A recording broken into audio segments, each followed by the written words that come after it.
So 2020 was a pretty interesting year to say the least, but it was also the best year of my life.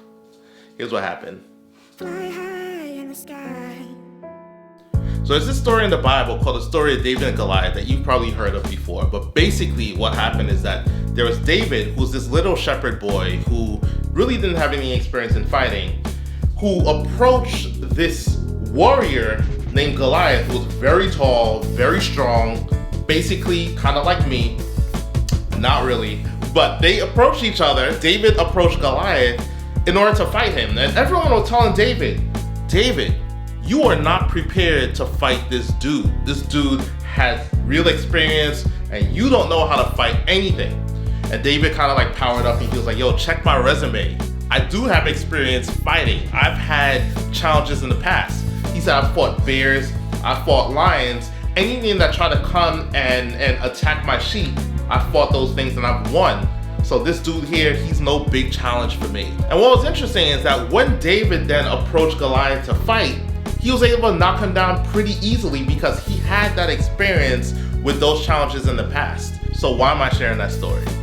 I'm sharing that story because over the last couple of years, I've had to face challenges that I don't talk very much about because I don't like to glorify the challenges and the struggles. I prefer to speak more about like the victories and the successes. But just because I don't talk about the tough times doesn't mean that there weren't tough times. And I realized that just like how David had to face those smaller challenges of like fighting a lion and a wolf and like a bear in order to protect his sheep to get those victories, I've had to kind of face smaller challenges as well to prepare me for the bigger Goliath that happened in 2020. And if David never faced those smaller challenges, it wouldn't have prepared him for the bigger challenge of Goliath. And if he didn't fight Goliath and win, then he wouldn't have been able to become king. And I feel like those small challenges that I had to face prepared me for the bigger challenge of 2020. And luckily, that's what contributed to it being my best year that I've ever had. So let me speak about what happened in my life in 2020. And I'll actually split it into two different sections. I'll speak about before the pandemic and then during the pandemic. So before the pandemic, I had an interview with a YouTube channel called BizJet TV. I also built a live streaming recording studio. I also learned how to cook, which might not seem like that big of a deal, but it was a big deal to me because I didn't know how to cook many things before 2020. I really only specialized in one meal. I was really good at cooking this one thing, and it was a bowl of cereal. I would cook the best bowl of cereal of anyone that I knew. But I wanted to kind of expand my repertoire and be able to cook more than one thing. So in 2020, I learned how to cook a lot of different things. I actually made a video teaching people how to cook a meal, and the reason why you've never seen it is because while I was recording, I ended up burning every single thing. Okay, and then when it seems like it's complete, then let's turn it off. Don't make it burn. I think I'm about to burn, which doesn't reflect on me as a chef, so stop judging. Stop judging. I paid off every single debt. I didn't owe a single thing to anyone, including the library. I paid off my late fees at the library. I also wanted the teenagers that I teach to save more money, so I created my own bank. And that bank paid 10% compounded interest on all the money that they saved. And by the end of the year, they saved thousands of dollars. I paid lots of money in interest. It was completely worth it because mission accomplished. They saved money. I also accidentally crashed my drone into my neighbor's house, which my neighbor actually doesn't know about unless they ever find this video. If they find it, surprise show day! I also produced a song called I'll Make It, which is available on all streaming platforms right now, including Napster.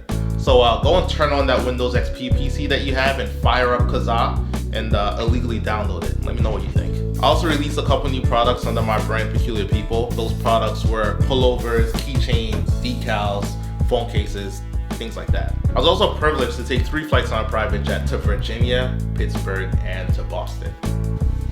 So all of that was before the pandemic, but then mid-March happened and then the whole country shut down and I had to change directions.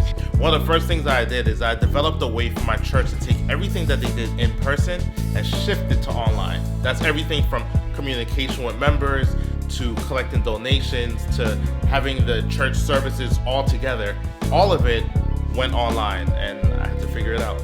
Now this is not fun at all because especially the whole music and singing part was very challenging. Basically, I would meet my sister in church, my sister would sing, I would meet my brother in church also, he would play the piano, and I would set up 3 cameras along with a little mini recording studio with all of the audio from the soundboard going into a computer. Would record the video from the cameras, the audio from the soundboard into the computer. Afterwards, I would also play the drums. When I'm done playing the drums, I'll stop the audio, I'll stop the video, take all that home, edit all the video angles together, edit all the audio tracks together, merge it all together into an editing program, add the words, like the lyrics to all the songs, and then I'll package that all together and live stream it online every single week. And throughout 2020, I edited and live streamed 231 videos. Goodness. And also, I didn't want the teenagers who I teach and mentor to get lost in the shuffle. So I took our weekly meetings that used to be in person and shifted them to be virtual meetings.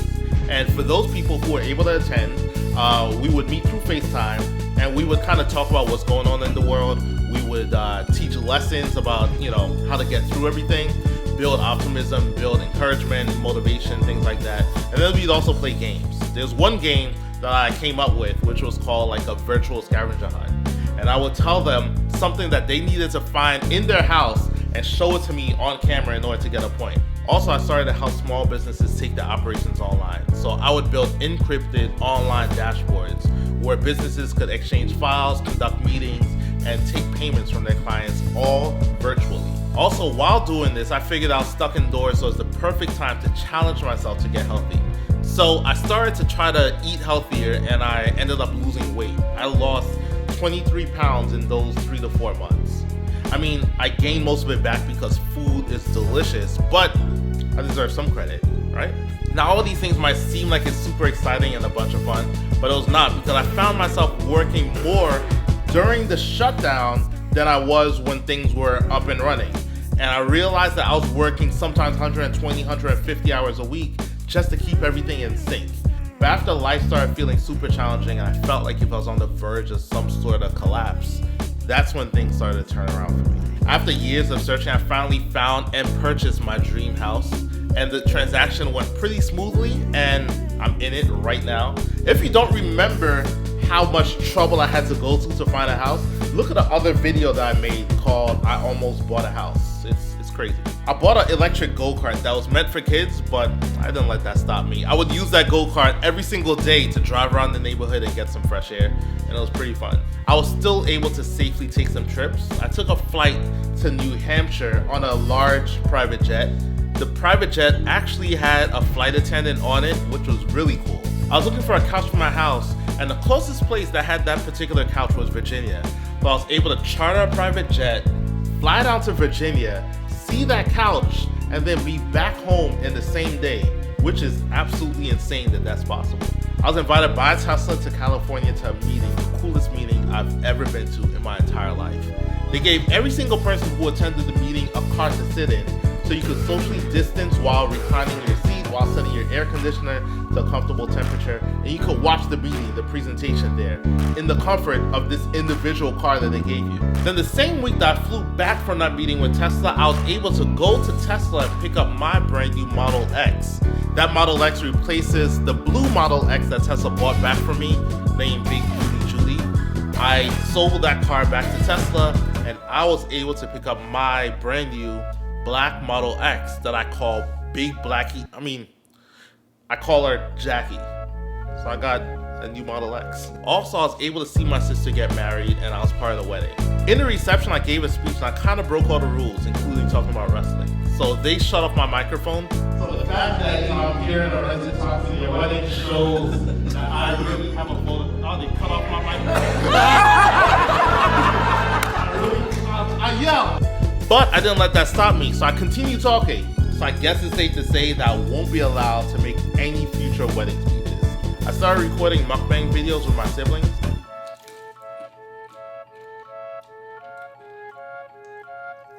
Yuck. I designed a couple new Peculiar People products like phone cases, hoodies, blankets, mugs, all that good stuff. So that pretty much summarizes my 2020. And when I look back on some of my old notes from 2019, I saw that I wrote this as a tweet. I said, my stretch goals for the next 12 months is to buy a house, buy a Model X, fly on a private jet, and grow my business 3 times larger. Now, I didn't think that even one of those things was within the realm of possibilities at the moment, and I didn't realize that I'd have to try to accomplish those things in the middle of a national shutdown and a global pandemic. But somehow, everything came together to make it possible, and I accomplished all those things. Now it's 2021, I'm already pursuing my next list of goals I'm hoping to achieve this year. Now let's just hope that I don't have to do it in the middle of some national disaster, like an alien invasion or something. Even though that'd be kind of cool.